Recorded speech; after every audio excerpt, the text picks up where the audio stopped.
Paano ka makaka-attract ng maraming babae? Simple lang yan. Ayusin mo yung buhay mo. Unahin muna yung sarili mo. Improve mo yung status mo. Improve mo yung finances mo.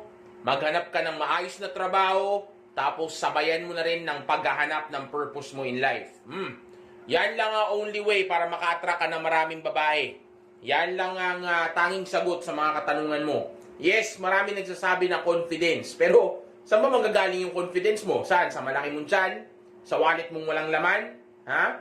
Sa pagsakay-sakay mo sa jeep at sa tricycle? Katrantaduan yun. Sa oras na magkaroon ka ng babae, at yung babae na yun, merong lalaki na mas maayos ang buhay sa'yo, sigurado makakaramdam ka ng insecurity.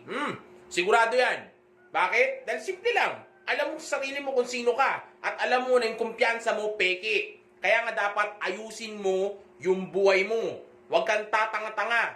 Dahil tayo, nasa kompetisyon tayo. Ikaw at ako, tayo man dalawa magkakumpit sa pagkuha ng babae. Kung may babae dyan, at tayong dalawa ay maglalaban, tapos mas mataas ang status o value ko, pera ko, at kung ano man, mismo ako, pagkatao ko kaysa sa'yo.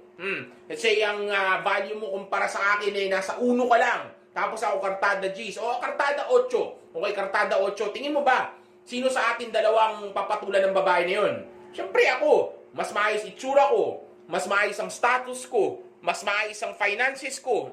Pero, kung sakali naman, magkabaliktaran ang pangyayari, na let's say, yung babae naman nakakilala ng mas mataas sa akin, let's say si Derek Ramsey ang kalaban ko, may tagilid ako dun, di ba? Baka yun naman ang samahan niya, imbis na sa'yo.